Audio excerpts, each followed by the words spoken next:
আজকে অনেকে জয়েন করতে পারবে না, আজকে নেটের বহু সমস্যা হচ্ছে, নেটওয়ার্কিং বহু সমস্যা হচ্ছে, অনেকেই মেসেজ করে বলছে জয়েন করতে পারছি না। কি বলি বলতো, নেটের সমস্যা। আজকে বৃষ্টি হয়েছে, ওই জন্য অনেক জায়গায় বৃষ্টি হচ্ছেও। এখানে বৃষ্টি থেমে গেছে অবশ্য, কিন্তু অনেক জায়গায় বৃষ্টি এখনো হচ্ছে।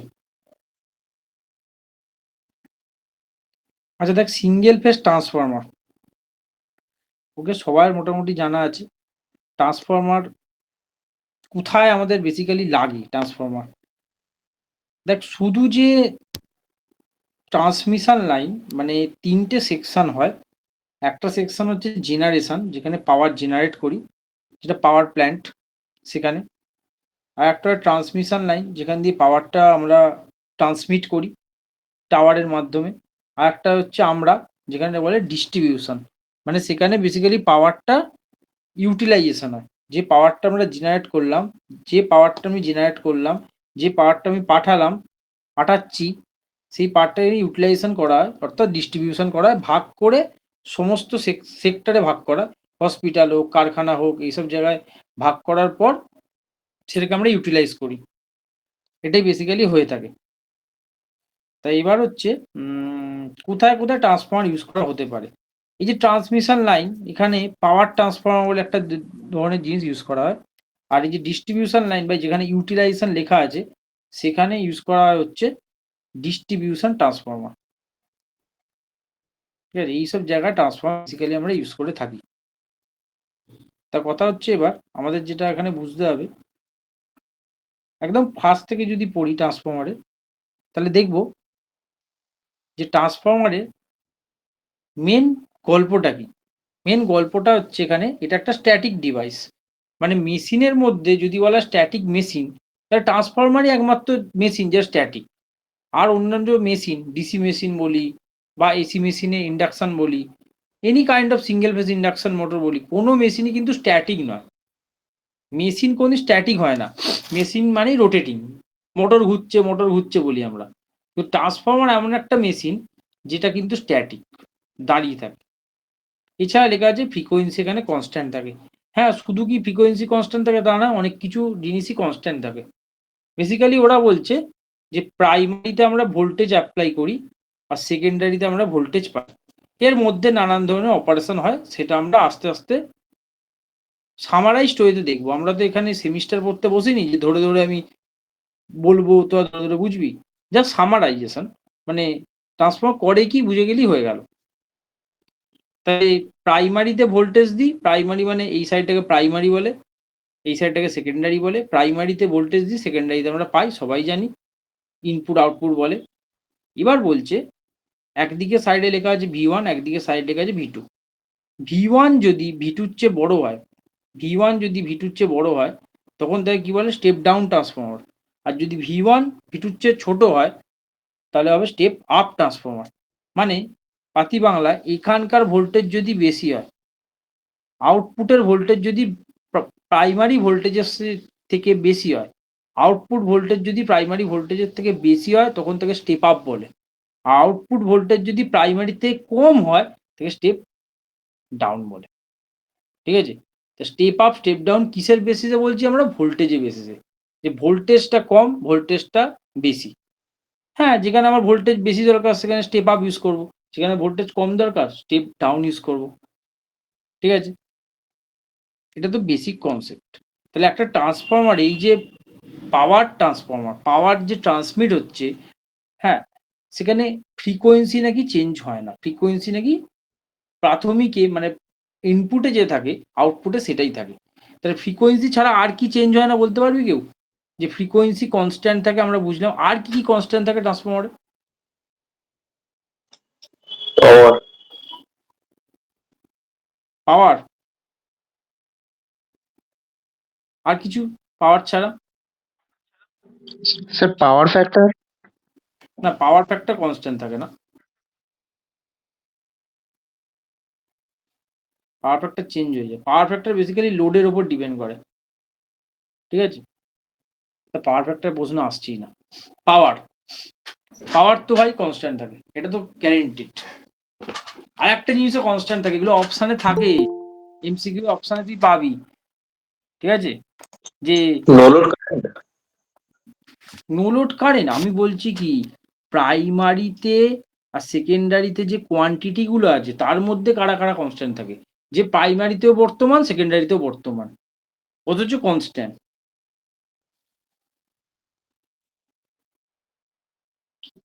Sir number of turns.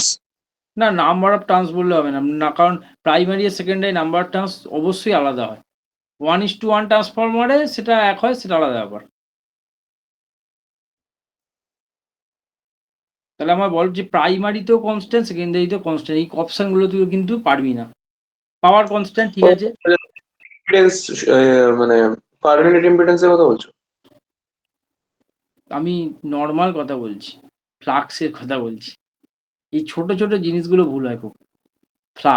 Flux কিন্তু কনস্ট্যান্ট থাকে। ফ্লাক্সটা কোনটা যেটা ইউজফুল ফ্লাক্স?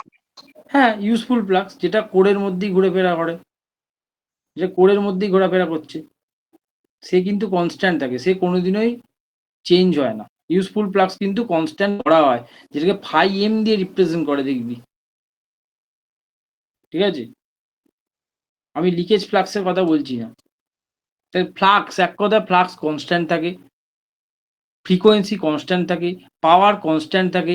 এটা আমি যখন পড়িয়েছিলাম, যাদের পড়িয়েছিলাম, যে বছরই পড়াই না এটা আমি বলেছিলাম।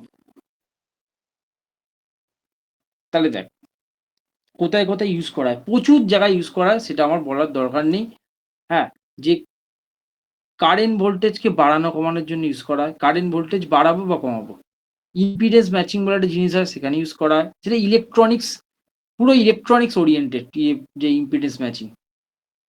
আইসোলেশন পারপাসে ইউজ করা হয় পাওয়ার প্ল্যান্টে। তাছাড়া কোথায় ইনস্ট্রুমেন্ট ট্রান্সফরমার সিটিপিটি হিসেবে ইউজ করা যায়। তাছাড়া আরো অনেক হয়, পাওয়ার ইলেকট্রনিক্স বলে জিনিস আছে, সেখানে টিগারিং এ ইউজ করা হয়। টিগারিং বলে একটা জিনিস হয় পাওয়ার ইলেকট্রনিক্সে, সেখানে ইউজ করা যেতে পারে। অনেক জায়গায় ট্রান্সফর্মার ইউজ করা হয়, অনেক জায়গায় আরো কোনো জায়গায় ইউজ করা হয়, অনেক জায়গায়। সেগুলো তুই পড়বি, আস্তে আস্তে তুই জানতে পারবি।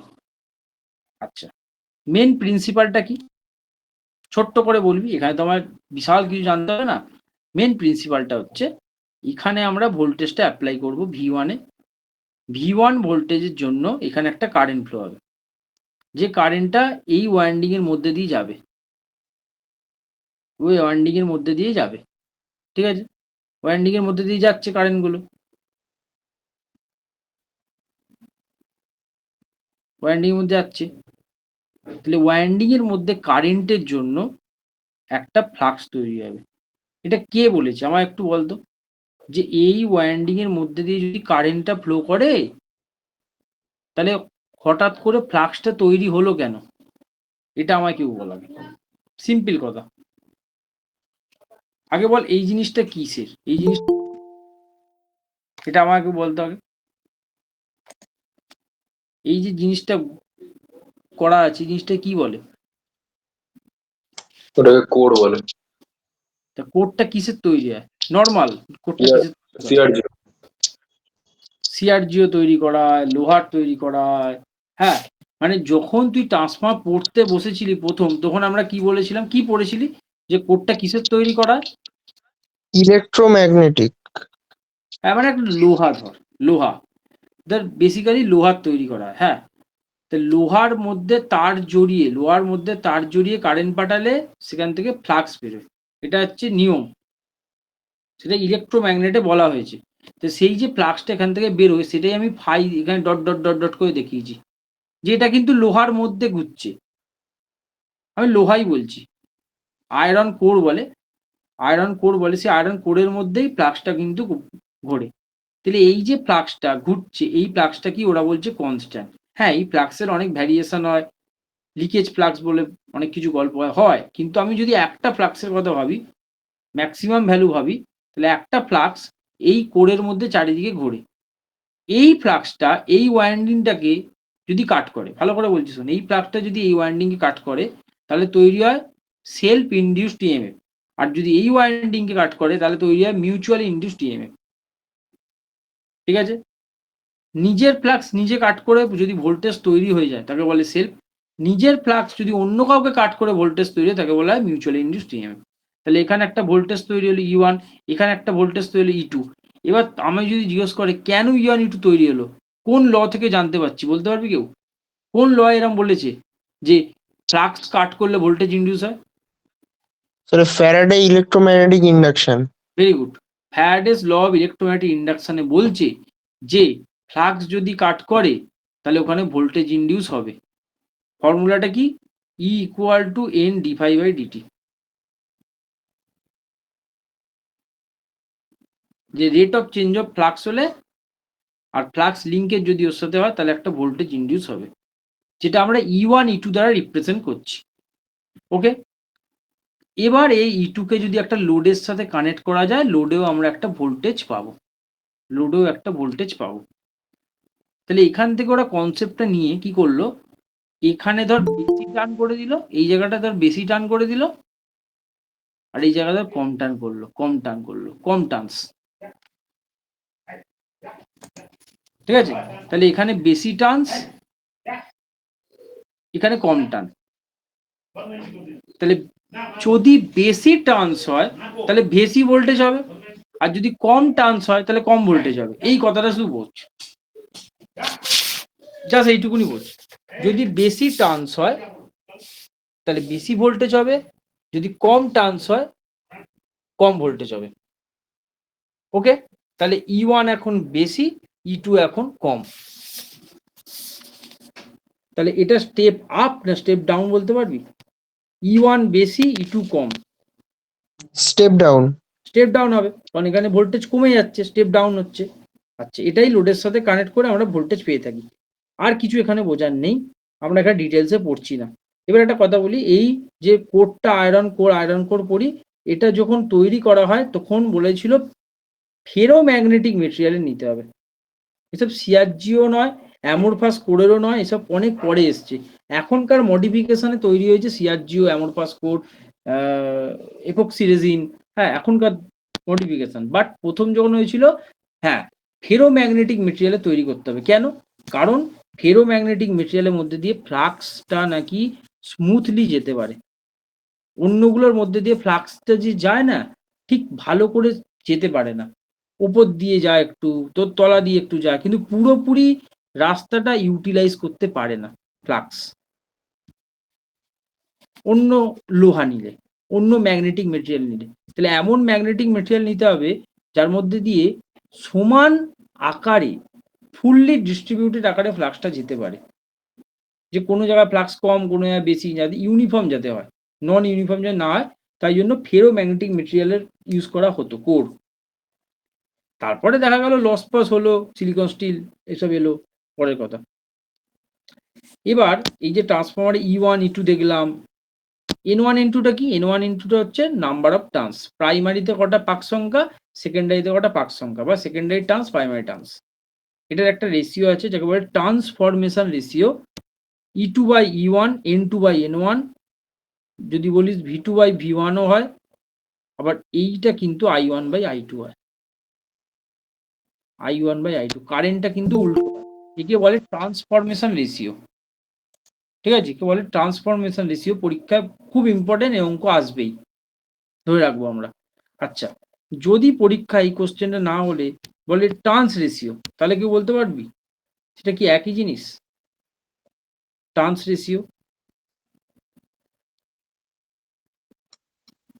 ট্রান্স রেশিও বললে V1/V2 হবে বা N1/N2 হবে, আর ট্রান্সফরমেশন রেশিও বললে E2/E1 হবে। হ্যাঁ, মানে ট্রান্স রেশিও বললে উল্টো হয়। যা এতদিন পড়ে এসছি সমস্ত কিন্তু ট্রান্সফরমেশন রেশিও। যদি ট্রান্স রেশিও বলে তখন কিন্তু E1 বাই E2 হবে, মানে সব উল্টে যাবে। E1 বাই E2 হবে, N1 E1 বাই E2 হবে, E1 by E2, N1 by N2, I2 by I1। এটাকে বলে ট্রান্সফরমেশন, ট্রান্স রেশিও। এ দিয়ে রিপ্রেজেন্ট করে ট্রান্স রেশিওকে। তাহলে ট্রান্স রেশিও অঙ্ক বললে এরকম হবে, ট্রান্সফরমেশন রেশিও বললে কে দিয়ে হবে। জাস্ট অঙ্কে দেখবো আমরা, জাস্ট অঙ্কে দেখবো, আর এখানে কিছু ভাবার দরকার নেই। ইস জাস্ট কল রেশিও, আর কিছু নয় এখানে।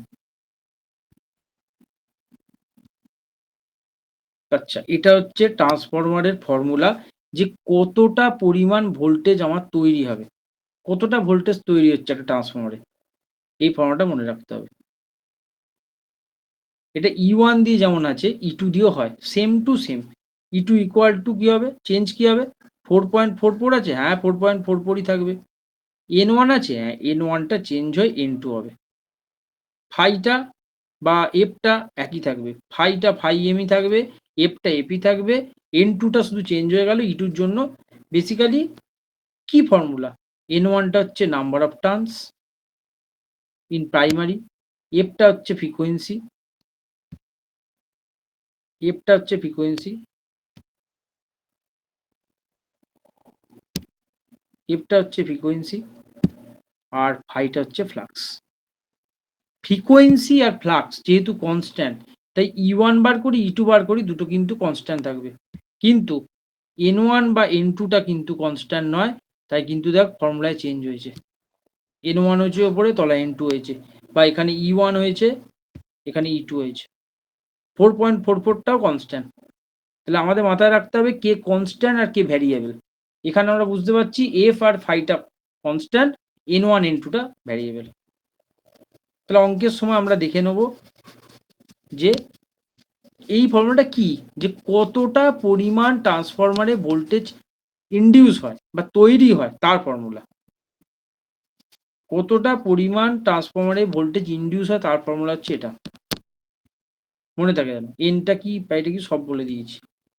আচ্ছা, কি কি টাইপের আমাদের তৈরি হয় ট্রান্সফরমার, কি টাইপের তৈরি হয় বলতে পারবি কেউ, মানে বেসিক পার্ট কনস্ট্রাকশন ভিউতে।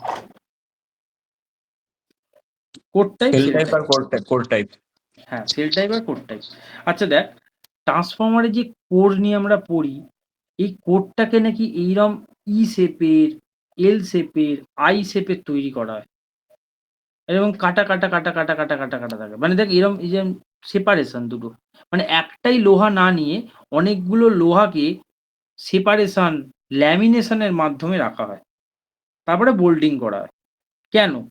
কারণ এডি কারেন্ট লস বলে নাকি একটা লস হয়, সেটা যাতে না হয় সেই জন্য এরিয়াটা কমিয়ে দিচ্ছি। তাহলে এডি কারেন্ট লস যাতে না হয় সেই জন্য আমরা কি করি, ল্যামিনেশন, মনে থাকে যেন, ঠিক আছে।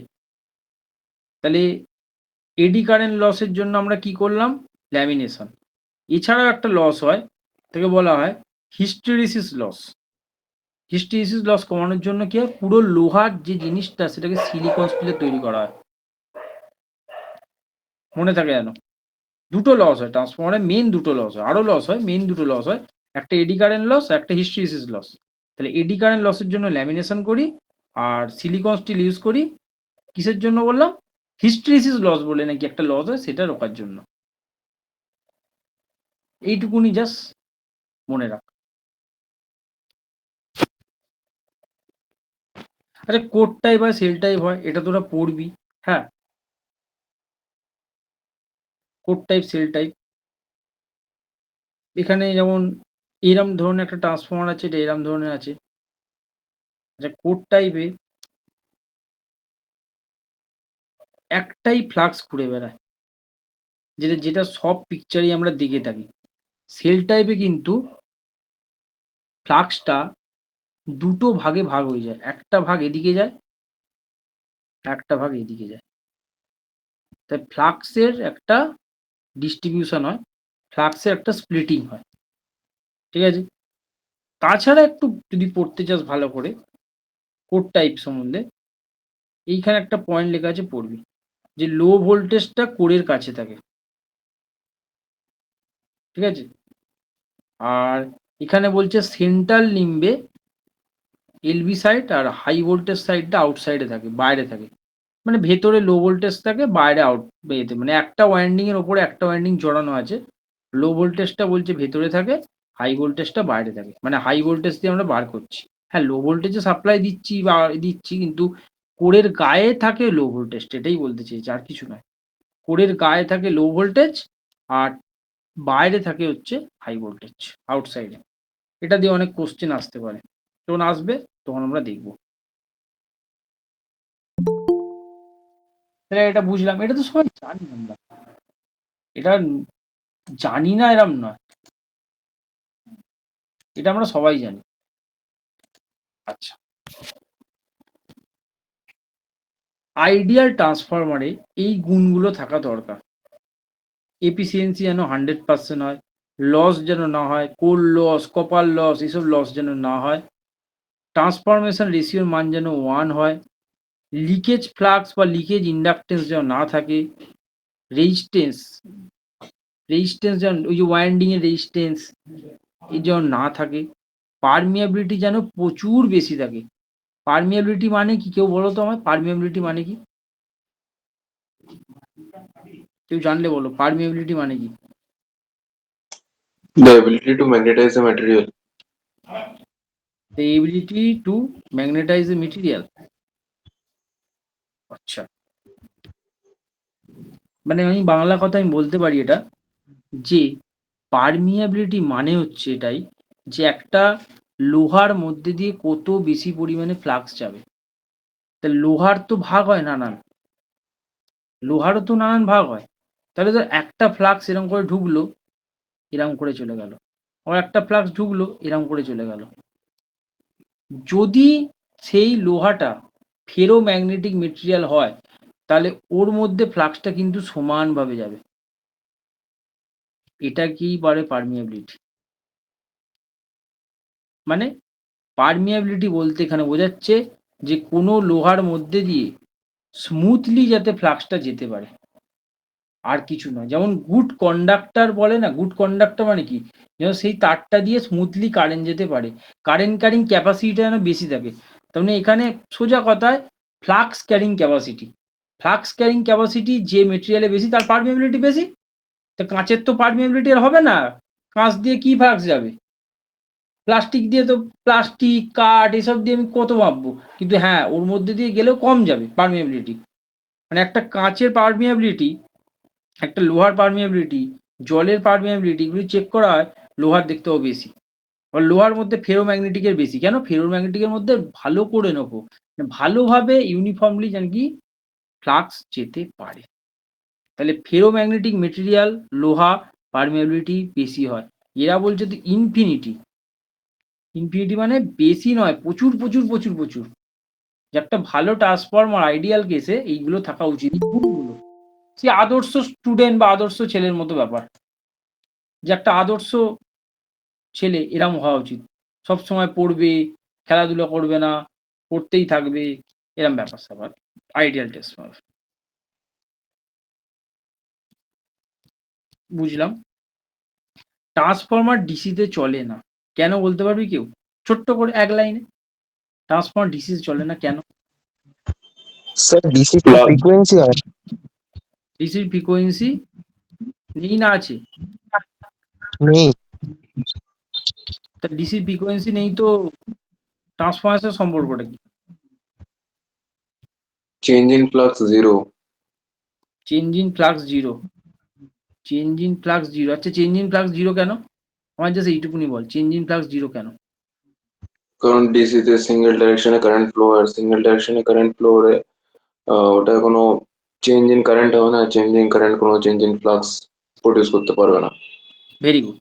মানে ডিসি যদি আমি দিই, ডিসিতে যে ফ্লাক্সটা তৈরি হয় সেটাকে কনস্ট্যান্ট ফ্লাক্স বলে, ঠিক আছে? সেই কনস্ট্যান্ট ফ্লাক্স, ফ্লাক্সের যদি কোনো চেঞ্জ না হয়, ফ্লাক্সের চেঞ্জ মানে ফ্লাক্সটা এরম হয় না, ফ্লাক্সটা এরম হয় কনস্ট্যান্ট। তাহলে কনস্ট্যান্ট যদি ফ্লাক্স হয়, তাহলে ফ্লাক্স, তাহলে ডিফাই বাই ডিটি হবে না। ডিফাই বাই ডিটি যদি না হয়, তাহলে ভোল্টেজ ইন্ডিউস হবে কি করে? ফ্যারাডেস ল তো কাজ করছে না। ফ্যারাডেস ল কি কাজ করবে? ফ্যারাডেস ল কাজ করবে না, তাহলে হবে না। আচ্ছা যদি আমি এরকম করি, একটা ট্রান্সফরমার নিলাম, নিয়ে তোর এখানে তার ফার পাকালাম, পাকিয়ে তোর ডিসি দিলাম, ডিসি দিলাম, দিয়ে কি করলাম, লোড পোর্ট সব কানেক্ট করলাম, হলো। ধর ট্রান্সফরমারটাকে এখন তুই নাড়াচ্ছিস, ট্রান্সফরমারের যে লোহাটা আছে, এই লোহাটা কোডটা, এই কোডটাকে ধর তুই নাড়াচ্ছিস, কিন্তু তুই ডিসি দিয়েছিস, তাহলে কি ভোল্টেজ ইন্ডিউস হবে? কারণ তুই তো বলছিস চেঞ্জ ইন ফ্লাক্স জিরো হলে হবে না, কিন্তু চেঞ্জ ইন ফ্লাক্স আমি করবো, রেট অফ চেঞ্জ অফ ফ্লাক্সকে আমি জিরো হতে দেবো না, একটা কিছু হলেও নড়াবো, কিছু হলেও করতে তুমি চলে। এলবিডিটির কথা বলছো? হ্যাঁ, এলভিডি কথা বলছি, এলভিডি লিনিয়ার ভ্যারিয়েবল ডিফারেন্সিয়াল ট্রান্সফর্মার কথা বলছি, যে এলভিডিটি বলে একটা ইনস্ট্রুমেন্ট হয়, সেখানে নাকি ডিসিতেও ট্রান্সফর্মার কাজ করে। মানে লজিক বা ব্যাপারটা যদি কেউ বুঝতে পারে যে ডিসিতেও ট্রান্সফর্মার কাজ করে, কখন? যখন আমি ওকে কোডটাকে মুভ করানোর মাধ্যমে ফ্লাক্সটাকে চেঞ্জ করব। তাহলে যদি ফ্লাক্স চেঞ্জ হয় তাহলে অবশ্যই ভোল্টেজ পাবো, কিন্তু এই ক্ষেত্রে নর্মাল ট্রান্সফর্মার ক্ষেত্রে ফ্লাক্স চেঞ্জ হচ্ছে না, সো ভোল্টেজ ইনডিউস হওয়ার ব্যাপার নেই। যদি হয় শুধু কারেন্টটাই ট্রান্সফর্মার মধ্যে ফ্লো হবে, যেটা পুড়িয়ে দেবে ট্রান্সফর্মারকে, কারণ প্রাইমারি ওয়াইন্ডিং এর রেজিস্ট্যান্সটা যদি খুবই কম হয়, হ্যাঁ, প্রাইমারি ওয়াইন্ডিং এর রেজিস্ট্যান্স খুবই কম হয়, অঙ্ক করার সময় তুই দেখবি, তাহলে ওয়াইন্ডিং এর রেজিস্ট্যান্স কম, প্রচুর কারেন্ট যাচ্ছে, ব্যাক ইএমএফ হচ্ছে না, E1 E2 হচ্ছে না, ব্যাস, বাধা দেওয়ারও কেউ নেই, প্রচুর পরিমাণে কারেন্ট ফ্লো হওয়ার কারণে আগুন ধরে যাবে ট্রান্সফর্মার, নর্মাল ট্রান্সফর্মার। এলভিডির ক্ষেত্রে তা হয় না, কিন্তু এলভিডি ডিসিতেও কাজ করে। আচ্ছা, এটা খুব সুন্দর জিনিস, আমি দেবো, পড়বি। ট্রান্সফরমারের যে অয়েল ফয়েল এসব নিয়ে আছে, আমি পড়াবো, আস্তে আস্তে পড়াবো, প্রত্যেকটা পার্ট আমি আস্তে আস্তে পড়াবো, যে কনজারভেটর ট্যাঙ্ক কি, ব্রিদার কি, বাখর লিলে কি, বুসিং কি, সবার কাজ আছে সবার, ঠিক আছে। আজ একটু প্র্যাকটিস করি, কিছুটা হলো তোরা জানিস, সবই জানিস, সবই এগুলো জানা তোদের, তাও আমি এগুলো হালকা করে আমি একটু হলো রিভাইস মেরে দেবো। ট্রান্সফর্মার অয়েলটা কিসের তৈরি হয়, ক্রুড অয়েল হয়, ঠিক আছে। আচ্ছা, এবার আমি একটা জিনিস দেখাই, তোরা জানিস, মোটামুটি সবই জানিস। আচ্ছা দেখ, দেখতে পাচ্ছি আশা করি, এই যে লেখা আছে the function of oil in transformer is to provide, এখানে অ্যান্সার লেখাই আছে, আমায় জাস্ট এক্সপ্লেন করে বল যে অপশন এটাই কারেক্ট কেন, এটা আমায় জাস্ট বল, এইটুকুনি, আর কিছু বলতে হবে না, যে এইটা নয় কেন, বা এটা নয় কেন, এটা নয় কেন, বলতে পারবি? ইনসুলেশন করে আর কুলিং করে, ট্রান্সফর্মার যে অয়েল ট্রান্সফর্মার মধ্যে থাকে সেটা বেসিক্যালি কুলিং করে বা ইনসুলেশন প্রোভাইড করে, কিন্তু প্রোটেকশন কি দেয় লাইটনিং এর অ্যাক্রসে? না। লুব্রিক্যান্ট হিসেবে কোনোদিন ইউজ করে না কিন্তু অয়েল, নর্মাল যে মেশিনে মোটরে যে অয়েল ইউজ করে সেটা লুব্রিকেশন হতে পারে, গ্রিস যেমন দেয় ওই বিয়ারিং এ, এটা হতে পারে, কিন্তু ট্রান্সফর্মার অয়েল কিন্তু একটাই কাজ করে, কুলিং ইনসুলেশন, ব্যাস। আর শর্ট সার্কিট প্রোটেকশন হিসেবে কে কাজ করে ট্রান্সফর্মারে? ট্রান্সফর্মার লুব্রিকেশনের ব্যাপারই নেই, কেন লুব্রিকেশন দেবো, ট্রান্সফর্মার দাঁড়িয়ে থাকে তো, যে মেশিন ঘুরবে তখন লুব্রিকেশনের ব্যাপার থাকবে। আর লাইটনিং প্রোটেকশনই বা কে দেয়, আর শর্ট সার্কিট প্রোটেকশন কে দেয় ট্রান্সফর্মারে, কেউ বলতে পারবি? স্যার শর্ট ওই সার্কিট রিলে ইউজ করা, শুনতে পেলাম না, বল বল বল। রিলে ইউজ করে এই শর্ট সার্কিটের জন্য। রিলে ইউজ করে, আর কেউ কিছু জানলে বল। শর্ট সার্কিটের জন্য বোকলস রিলে ইউজ করে। বাকর রিলে ইউজ করে। আর লাইটেনিং এর জন্য তো লাইটেনিং সার্জ আছে, মানে সার্জ অ্যারেস্টার যেগুলো আছে, হর্ন গ্যাপ অ্যারেস্টার, তারপরে আদার্স অ্যারেস্টার গুলো, ওগুলো ইউজ করো। Horn gap arrester, rod gap arrester, ভালো করে দেখবি, তোরা পড়েছিলি, হর্ন গ্যাপ অ্যারেস্টার বলে একটা ছিল, দেখবি, horn gap arrester, rod gap arrester, এইসব অ্যারেস্টারগুলো কিন্তু ইউজ করে, ঠিক আছে। তাহলে এগুলো নিয়ে একটা কোশ্চেন নিয়ে তোকে আলোচনা করতে হবে, নাহলে কিন্তু তুই পারবি না।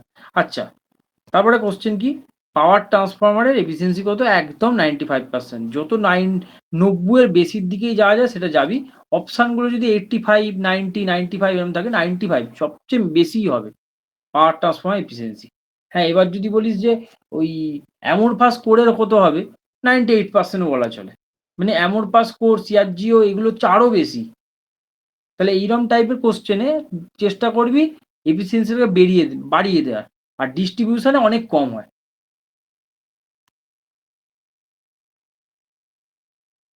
বোঝা গেল? আচ্ছা, 3 নম্বরে এটা বল, আমায় অঙ্কটা বল তো কেউ, কি করে করবো আগে বল, ভাব, ভেবে চিনতে বল। 3 নম্বর অঙ্কটা পড়ে বল।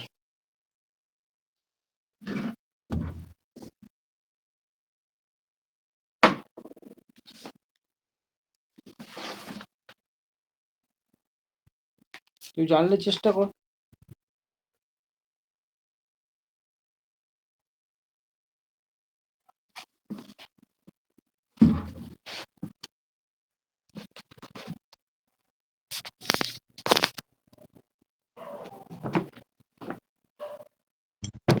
কিন্তু এই সহজে হয়ে যাবে দাদা। কি করে বল? ওই কারেন্ট ডিভাইডিং রুলের মতো ফর্মুলা খানিকটা। Current dividing rule. হ্যাঁ, ট্রান্সফর্মার এর কতটা পার্সেন্ট রান করছে সেটা জানতে গেলে ট্রান্সফর্মার বি এর ইম্পিডেন্সটা নিতে হবে ডিভাইডেড বাই ট্রান্সফর্মার এর ইম্পিডেন্স প্লাস বি এর ইম্পিডেন্স মাল্টিপ্লাইড বাই 100। একদম রাইট, একদম রাইট, একদম রাইট, এরকম করেই করতে হবে। তাহলে আমি বলছি ফর্মুলাটা।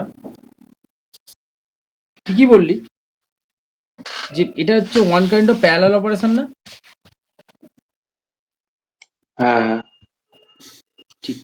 তাহলে এখানে এইরকম টাইপের অঙ্ক, হ্যাঁ, কিরম ভাবে করবো এরকম টাইপের অঙ্কটা তুই মনে রাখ। এই যে আনইকুয়াল পার্সেন্টেজ ইম্পিডেন্স দিয়েছে যখন, তখন আমরা করব এ এরটা বার করতে বলেছে, এ এরটা বার করতে বললে বি এর ইম্পিডেন্সটাকে ওপরে রাখতে হবে, জাস্ট এইটুকু মনে রাখ। এর যদি বার করতে বলে বি এরটা ওপরে রাখবো। তা বি এরটা কত আছে? 2। বি এর ইম্পিডেন্স কত আছে? 2। তাহলে 2 বাই টোটাল ইম্পিডেন্স কত আছে? 4 + 2। এটা কিন্তু এ এরটা বেরোচ্ছে, এ এরটা বার করার সময় বি এরটাকে ওপরে লিখতে হয়, এটা মনে রাখবি জাস্ট। কিন্তু 100%। ব্যাস, অঙ্ক শেষ। 2/6 মানে কত হচ্ছে? 1/3 ইন্টু 100, 33%। প্যারালাল অপারেশনের টাইপের one kind of parallel operation অঙ্ক, ওয়ান কাইন্ড অফ। ঠিক আছে, চারেরটা বল কি করবে? এইসব অঙ্ক আমি এখনো করাইনি, আমি করাবো, এগুলো আমি চ্যাপ্টারের মধ্যেই আছে, পড়াবো, কিন্তু কি করে হবে আগে বল। ম্যাক্সিমাম এফিসিয়েন্সির অঙ্ক এটা বলতে গেলে, ম্যাক্স এফিসিয়েন্সি অঙ্ক। যে 200 KVA transformer has an iron core loss. আচ্ছা, দুটো লস বলে দিয়েছে, কেভিএ লোডিং বলে দিয়েছে। লোড কেভিএর ফর্মুলা, একদম লোড কেভিএর ফর্মুলা, মানে ওরা একদম কোনো ঘোড়ায় অনেক কোশ্চেনটা লোড কেভিএর ফর্মুলাটা জিজ্ঞেস করেছে। তো লোড কেভিএর ফর্মুলা তুমি না জানলে কি করে করবে? এস দিয়ে বলা হয় লোড কেভিএ কে, এস লোড কেভি, এটা লোড কেভিএ, এটা রেটেড কেভিএ। রেটেড কেভিএ মানে যে রেটিং এর ট্রান্সফর্মার দিয়েছে আমার, root over iron loss by copper loss, iron loss by copper loss, এটা হচ্ছে তোমার ফর্মুলা। এই ফর্মুলাটা দিয়ে অঙ্কটা হবে। তাহলে কি হবে? বলে যে 200, রেটিং কত? 200। আচ্ছা, আয়রন লস কত? 1। কপার লস কত? 2। ব্যাস, এবার করতে হবে 200/√2। কি করে করব? √2 মান মনে রাখতে হবে। এইসব কম্পিটিটিভ পরীক্ষা দিতে গেলে √1, √2, √3, √4, √5 প্রত্যেকটা রুটের ভ্যালু মনে রাখতে হবে, যে √2 ভ্যালু কত হয়, নাহলে কিন্তু পারবো না আমরা। এবার 200/√2 হলো, তারপর আমি ছেড়ে দিলাম, √2 ভ্যালু মনে রাখতে হবে। কত হবে? 1 পয়েন্ট সামথিং কত হবে? দেখ ক্যালকুলেটার, দেখ √2 ভ্যালু কত হচ্ছে। 1/√2 ভ্যালু 0.707 হয়। 1/√2 ভ্যালু 1/√2 না মনে রাখলে হবে, ঠিক আছে? 1 বাই হ্যাঁ, √2 ভ্যালু 1.414 আর 1/√2 ভ্যালু। তাহলে তো 141.4টেই অ্যান্সার হবে। দেখ, অঙ্কটা কিন্তু সোজা, কিন্তু তোর ক্যালকুলেশনে আটকে যাবে। ঠিক আছে, আমি একদিন ক্যালকুলেশনের শর্ট ট্রিক্সগুলো বলবো, কিন্তু সেটা কথা নয় ভাই, কারণ এইরকম টাইপের কম্পিটিটিভ পরীক্ষা এত হলে হবে না, এগুলো সোজা জিনিসই আসে। আর এগুলো কিন্তু ইম্পর্টেন্ট কোশ্চেন, এর বাইরে কিন্তু আসবে না আমি বলতে পারি, এগুলো খুবই ইম্পর্টেন্ট কোশ্চেন, এগুলোই আসে পরীক্ষায়। যাই হোক, এটা বল, open circuit test, open circuit test transformer gives, কি উত্তর হবে? ওপেন সার্কিট টেস্ট থেকে কি পাই? খুলে বল, ওপেন সার্কিট টেস্ট থেকে আমরা কি পাই?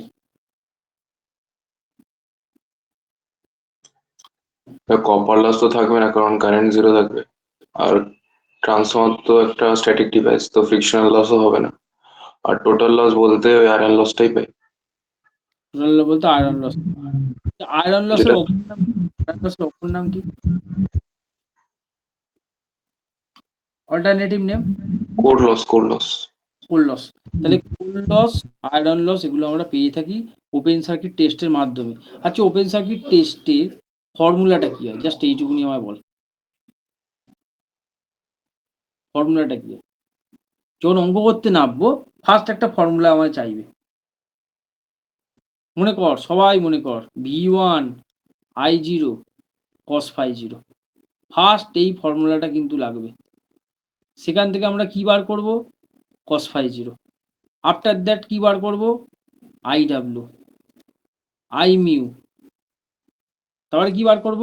R0, সমস্ত কিন্তু লাগবে আমার পরবর্তী ক্লাসে, X0 সব লাগবে, সব। এই ফর্মুলাটাই হচ্ছে আমার আয়রন লসের বা কোর লসের ফর্মুলা। আচ্ছা, ওপেন সার্কিট টেস্ট কোন দিকে করি? কোন সাইডে করি কেউ বল আমার, কোন সাইডে আমরা করি?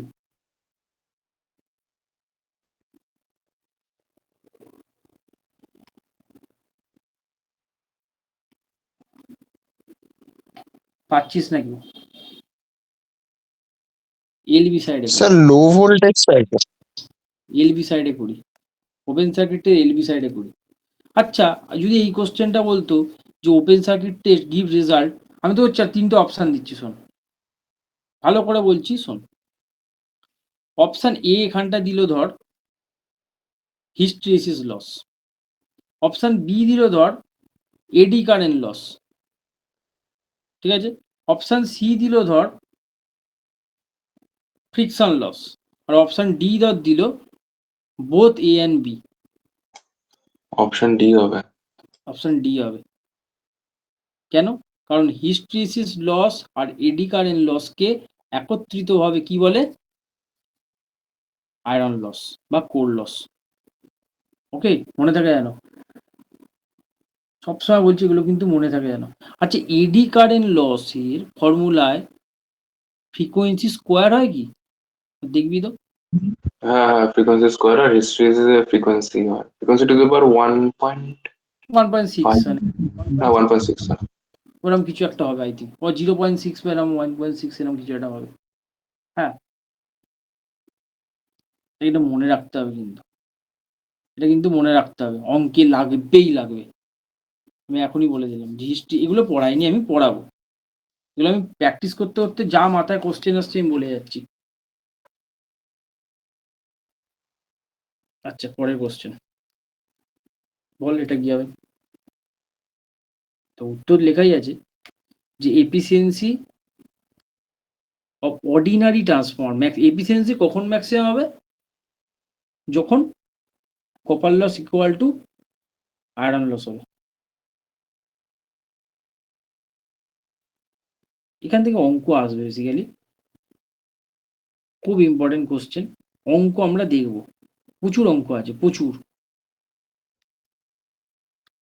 ঠিক আছে,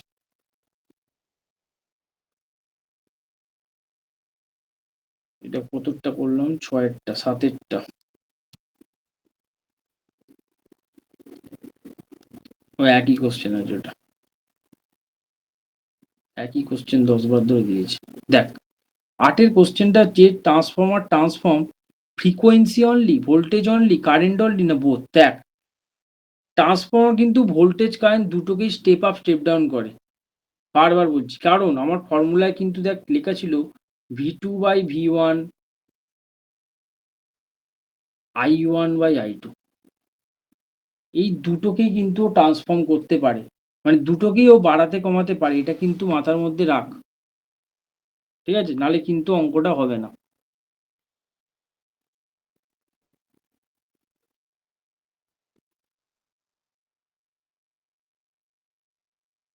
পরেরটা বলবি, 9টা। চলো স্টার্ট করে দাও। The full load copper loss iron loss বলে দিয়েছে, বলছে copper loss iron loss half লোডে কত। মারাত্মক ইম্পর্টেন্ট অঙ্ক, মারাত্মক ইম্পর্টেন্ট আমি বলতে পারি। যে ফুল লোডে কপার লস আয়রন বলে দিয়েছে, হাফ লোডে কত, লোডটা কমে গেল 1600 আর 5000। 1600 আর 5000, মানে বলতে চাইছিস আয়রন লসটা 5000ই থাকবে। আর হ্যাঁ, ওটার তো কোনো এফেক্টই হবে না, সেটা নো লোড বলো লোডেড। 1600 কেন হবে জাস্ট এইটুকুনি আমি বলে দে, তাহলে বুঝে নেবো কেন হবে। যে লোড, যে ফ্র্যাকশন অফ লোডটা গেছে সেটা হচ্ছে 1/x² হবে, মানে ওটার সাথে 1/x² মাল্টিপ্লাই হবে, যেহেতু কপার লস বলেছে। 1/x কপার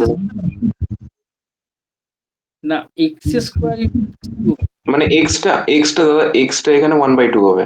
এক্সটা এখানে 1/2। দেখ আমি বলি ব্যাপারটা, আমরা যখন ট্রান্সফরমারের এফিসিয়েন্সি ফর্মুলাটা লিখবো তখনই তুই উত্তরটা পেয়ে যাবি পুরো।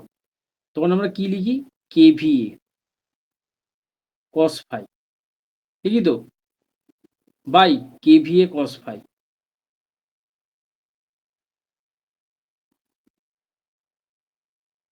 প্লাস পিআই মানে iron loss plus x square Pcu, মানে কপার লসের আগে একটা এক্স স্কোয়ার থাকে।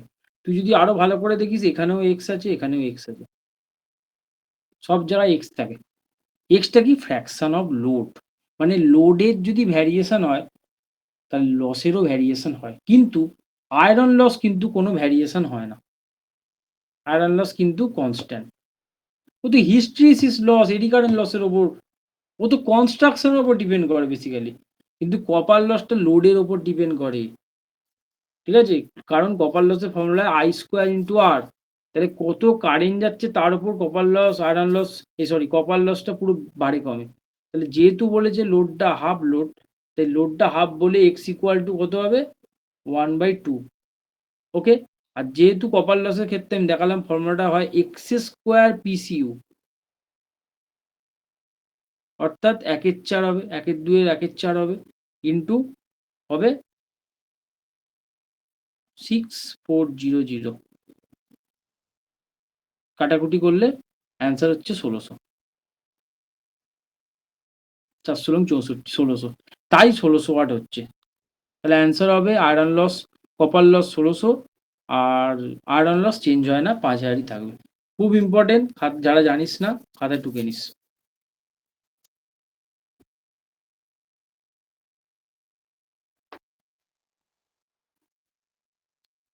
আচ্ছা 10-এরটা প্রশ্ন কি আছে একবার দেখতো। Transformer bushing failure occur due to transformer variation, dielectric losses, partial discharge, বলতে পারবি কেউ কোন কারণটা, 1 2 3-এর মধ্যে?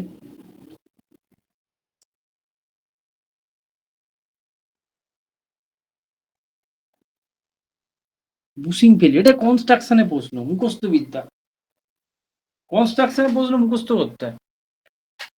বুশিং আছে না, ট্রান্সফরমার বুশিং হয়, সেখান থেকে কারেন্ট লিড গুলো বেরোচ্ছে, ইনসুলেটার মতো দেখতে হয়। 2 and 3 হবে, হ্যাঁ 3 নম্বরটা, 2 আর 3 হবে।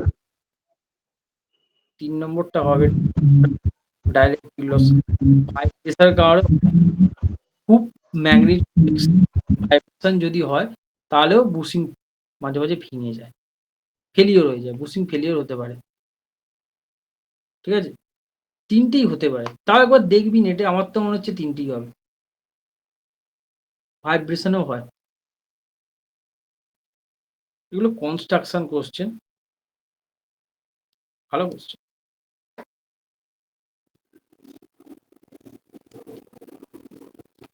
এগুলো করতে হবে, এই অঙ্কগুলো অনেক অঙ্ক আছে, করতে হবে, 10 11 12 এগুলো করতে হবে, না করলে হবে না।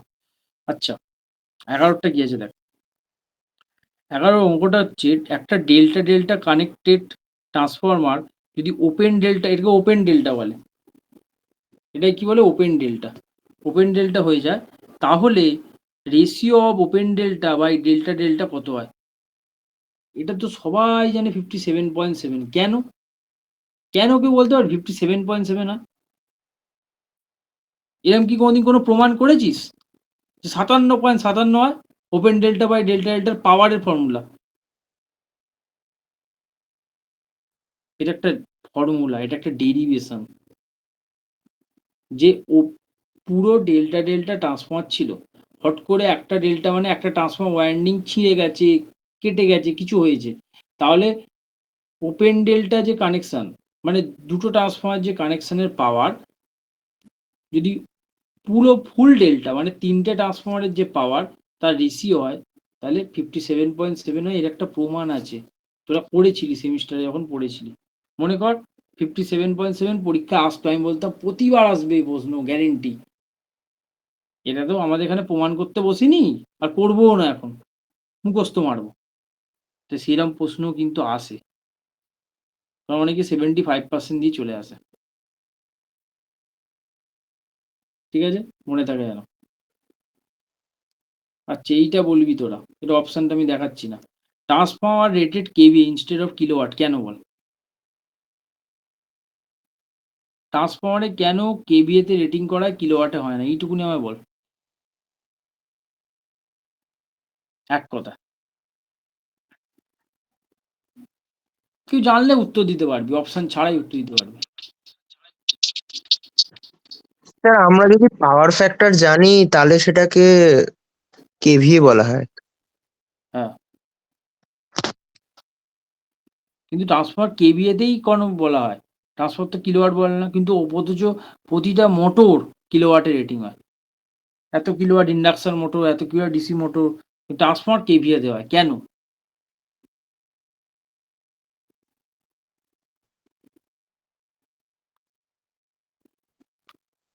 পড়েছিলি ভুলে গেছিস। ট্রান্সফরমারের যে লস, ট্রান্সফরমারের যে লস সেটা মেনলি ভোল্ট অ্যাম্পিয়ারের উপর ডিপেন্ড করে, যেমন কপার লস কারেন্টের ওপর, আয়রন লস ভোল্টেজের ওপর।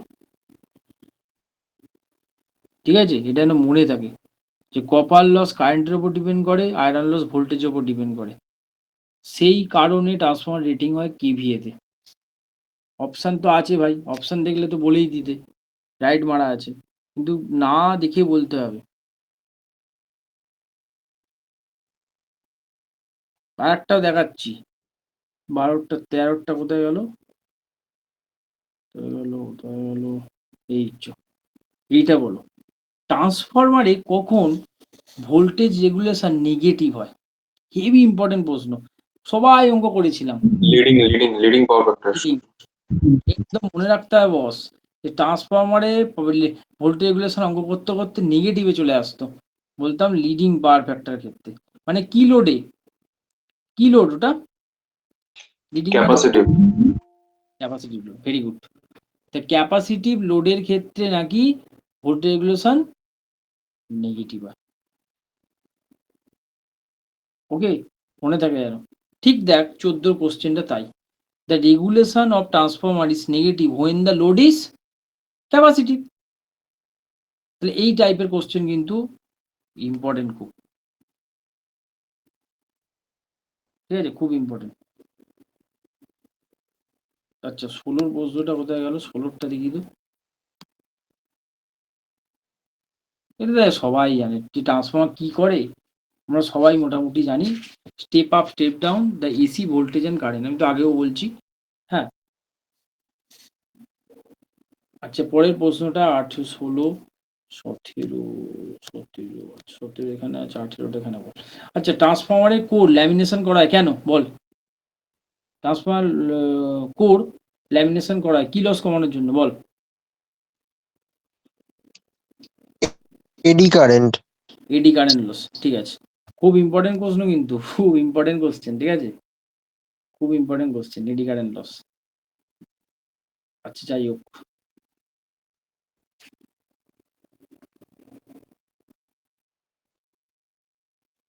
কি অঙ্কটা কি আছে রে ভাই, কি অঙ্ক রে, দেখ তো। এই অঙ্কটা আসবে না ভাই, আমি বলছি আসবে না, এইসব অঙ্ক হজকট অঙ্ক। জানিস দেবাংশু, জানিস এটা অঙ্কটা? দাও 2 মিনিট দাও পড়ে নি। করে নে।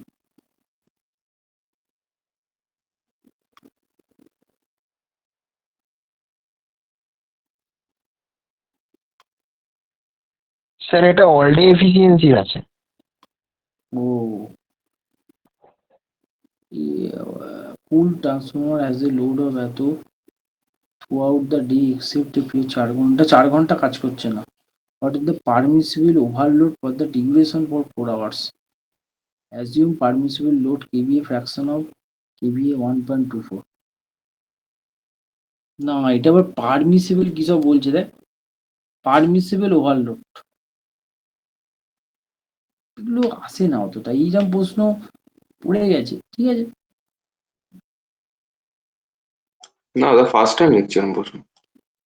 ফার্স্ট টাইম দেখছি, আমি বললাম তো এই প্রশ্ন ফার্স্ট টাইম একদম, মানে এসএসসি ফেসসি কোনো পরীক্ষাতেই আসে না এগুলো, একটু মানে কয়েকটা এরম থাকে ভাই, কয়েকটা এরম প্রতিবারই থাকে, যাদের দেখ এইসব পরীক্ষা স্যারেরা দিতে যাচ্ছে, তা স্যারেদের মতো তো দিয়ে দেয় না, যদি না পারে গাক গাক করে কোশ্চেন থাকে।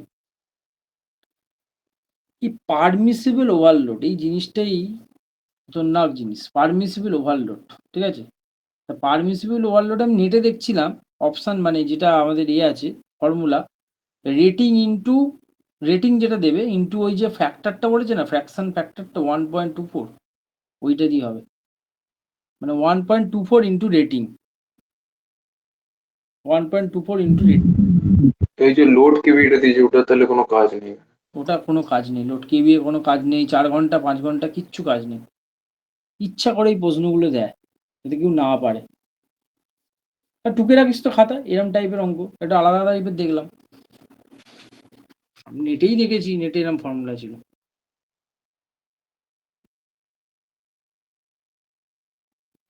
আচ্ছা 19 18 হয়ে গেছে, এই অঙ্কটা কি করে হবে আগে দেখ, ভেবে চিনতে বল।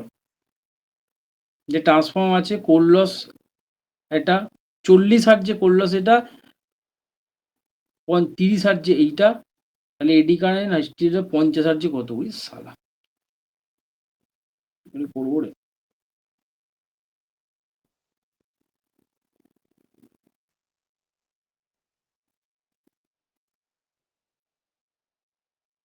কি করে করবো, কি দুটো ইকুয়েশন আসবে, দুটো ইকুয়েশন থেকে এবি বার করবো, এবি বার করে লাস্টে পুট করে দেবো, দিয়ে লাস্টে বেরিয়ে যাবে। কি ইকুয়েশন আসবে? একটা ইকুয়েশন হচ্ছে A plus B F one equal to একটা করলেস হবে, আচ্ছা আর সেকেন্ড ইকুয়েশনটা হবে A plus B F two, ওটা হবে second equation, P by F হবে দুটোর ক্ষেত্রে, ঠিক আছে। একটা হবে, তুমি যদি এফ লেখো এফ লিখতে পারো, আবার পি বা আমি এখানে পি বাই এফ দিয়ে করতে, এফ এরকম করে এই লিখবি, মাল্টিপ্লাইড বাই এফ। বল। হ্যাঁ এই মাল্টিপ্লাইড বাই এফ তাহলে এফ লিখলাম plus B F square. F square, কেন এফ স্কোয়ার? ওটা তো এডি কারেন্ট লস আর এটা তো hysteresis loss. Very good, eddy current loss, এটা হচ্ছে হিস্টেরিসিস লস, ঠিক আছে। তাহলে A plus B F square, এই একটা ইকুয়েশন, ঠিক আছে। দুটোর পাওয়ার বলে দিয়েছে, দেখ একটা বলেছে 100, একটা বলেছে 72, ঠিক আছে। তাহলে এফ ফ্রিকোয়েন্সিও প্রথমবারে বলেছে কত, 40, প্রথমবারে বলেছে 40, তারপরে বলেছে 30। তাহলে ফার্স্ট ইকুয়েশনটা করতে হবে, ফার্স্ট ইকুয়েশনটা এরকম করে করবো যে 100 ইকুয়াল টু, এর মান আমি জানি না, ফ্রিকোয়েন্সির মান জানি 40, বি এর মান আমি জানি না, ফ্রিকোয়েন্সির মান 40 স্কোয়ার। এই ইকুয়েশন, এটা একটা ইকুয়েশন, এটা একটা ইকুয়েশন, এরকম সেকেন্ড ইকুয়েশনও হবে আবার, সেকেন্ড ইকুয়েশন হবে 72 equal to A into 30 plus B into 30 square. এই দুটো ইকুয়েশন থেকে এ বির মান বার করতে হবে, ঠিক আছে। তাহলে হয়ে যাবে অঙ্ক। এই দুটো ইকুয়েশন থেকে এ বির মান বার করে নিতে হবে। প্রথমে এ বি মান বার করে সোজা বার করে, খুব একটা কঠিন নয়। বার করবি, বার করার পর এই যে এফ হচ্ছে, এফ গুণ করে দিবি, এর মান বেরিয়ে যাবে। এফ এর মান তো বলেছে 50, 50 গুণ করে দিবি। এফটা হিস্ট্রিসিস লস, আর একটা হবে বি এফ স্কোয়ার, ওটা হবে এডি কারেন্ট লস। বি এর মান বার করে এফ স্কোয়ার মানে 50 স্কোয়ার করে দিবি, বেরিয়ে যাবে। নিজে করবি। ধর এখানে মানে যদি আমার একটা মান বেরিয়ে যায়, ধরুন আমার বি বেরিয়ে গেল, দিয়ে আমি যদি এ না বার করে বি এফ স্কোয়ার করে অপশন চেক করি, তাহলে তো হয়ে যেতে পারে। হবে তো, কেন হবে না? একটা বার করলেই হবে, একটা বার করে করলেও হবে। জাস্ট অঙ্কের প্রসিডিওরটা আমি বললাম, সময় নিয়ে করতে হবে। এগুলো কি, এগুলো মনে হয় ওই এসএসসি টায়ার 2 এর প্রশ্ন না, কি বলতো? হ্যাঁ, ওখানে দেয়। ওখানে এরম দেয়। না, এবারে তো এসএসসি অঙ্কই দিচ্ছে খালি। অঙ্কই দিচ্ছে তো, আর হ্যাঁ দাদা, 60%, 50%, মোর দেন 50% ওইটাই অঙ্কর আছে। আমি তো ওই জন্যই বলছি অঙ্ক করিসই না। এইসব প্রশ্ন তোকে দেবে না। আর এই যে rating of transfer maybe expressive, এ আর দেয়া উঠে গেছে। এ প্রশ্ন আর দেখতে পাস তোরা? এখন 2024-25 যা পরীক্ষা দিচ্ছিস, ওই ডিসিএল টিসিএল এ মেবি থাকতে পারে, কিন্তু আর এইসব প্রশ্ন আসবে বলে মনে হচ্ছে না আমার। কারণ এগুলো এত সোজা। কেএমসির ধর পরীক্ষা হলো, কোনো একটা কর্পোরেশনে মাঝে মাঝে ইলেকট্রিক্যাল ইঞ্জিনিয়ার নেয়, তখন এরকম পরীক্ষা হলো, এরকম নিয়ে নিতে পারে ফট করে এরকম প্রশ্ন। এরকম এত সোজা প্রশ্ন হয় না, তাও দিতে পারে।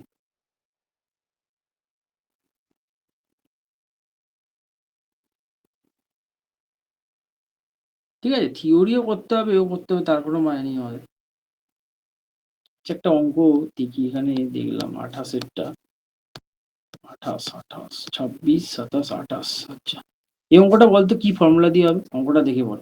এ ট্রান্সফরমার হ্যাভিং হাজার primary turns in connected in 250 AC for secondary voltage 400, number of turns কত? কি ফর্মুলা দিয়ে হবে বল জাস্ট। স্যার ওই V2/V1 N2/N1 ওই ফর্মুলাটা কি? 1600। একদম সহজ,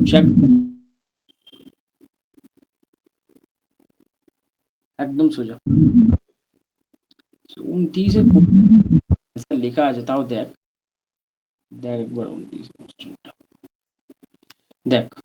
বলছে কোর ইউজ করে কেন, ট্রান্সফরমারে কোর ইউজ করে কেন? অপশনটা দিচ্ছে decrease reluctance of the magnetic circuit. এই কথাটার মানে কি? রিলাক্টেন্স বলতো কি? রিলাক্টেন্স মানে আমাদের ইলেকট্রিক্যাল সার্কিটের রেজিস্ট্যান্সের মতো, এটা ম্যাগনেটিক সার্কিটের reluctance. Very good. Electrical circuit যেমন রেজিস্ট্যান্স বাধা দেয়, তেমনি ম্যাগনেটিক সার্কিটে ফ্লাক্সকে বাধা দেয় রিলাক্টেন্স।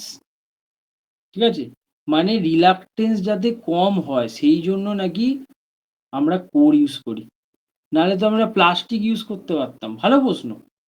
হ্যাঁ, কাঁচের, কোরের বদলে কাঁচ দিয়ে দিয়েছি, কাঁচ, কাঁচ দিয়ে আমরা করেছি। তা কাঁচের মধ্যেও তো ফ্লাক্স যায় রে ভাই, যাবে না কেন? কিন্তু কম যায়, এটাই কেস। কোরের মধ্যেই বেশি যায় কেন? ফেরোম্যাগনেটিক মেটেরিয়াল, পারমিয়াবিলিটির জন্য। আমি তো তখন তো এক কথাই বলছি যে পারমিয়াবিলিটি বেশি, পারমিয়াবিলিটি বেশি করতে হবে, তবে ফ্লাক্স যাবে। তা পারমিয়াবিলিটি বেশি মানে রিলাক্টেন্স কম।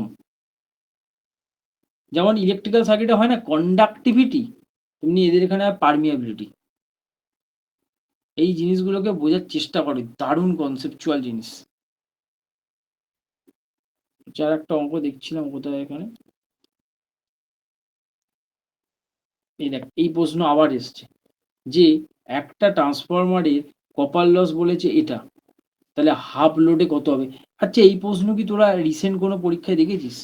এই প্রশ্ন অনেক দিন ধরে আসছে দেখছি, অনেক কাল ধরেই আসছে, যে হাফ লোড মানে এক্স ইকুয়াল টু হাফ। এখন কি তোরা দেখতে পাস? তাহলে এক্স স্কোয়ার কত হবে? 1/4। আগের বারেও দেখলাম, এখানেও দেখছি 1600। এই প্রশ্ন দেখতে পাস তোরা? বলিস তো আমার দেখতে পেলে।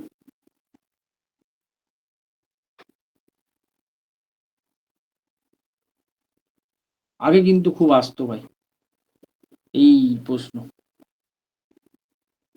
ঠিক আছে, তোরা প্র্যাকটিস কর, এগুলো প্র্যাকটিস কর, সমস্ত যা যা ট্রান্সফর্মারের অঙ্ক আছে প্র্যাকটিসের যা যা দিয়েছি প্র্যাকটিস কর।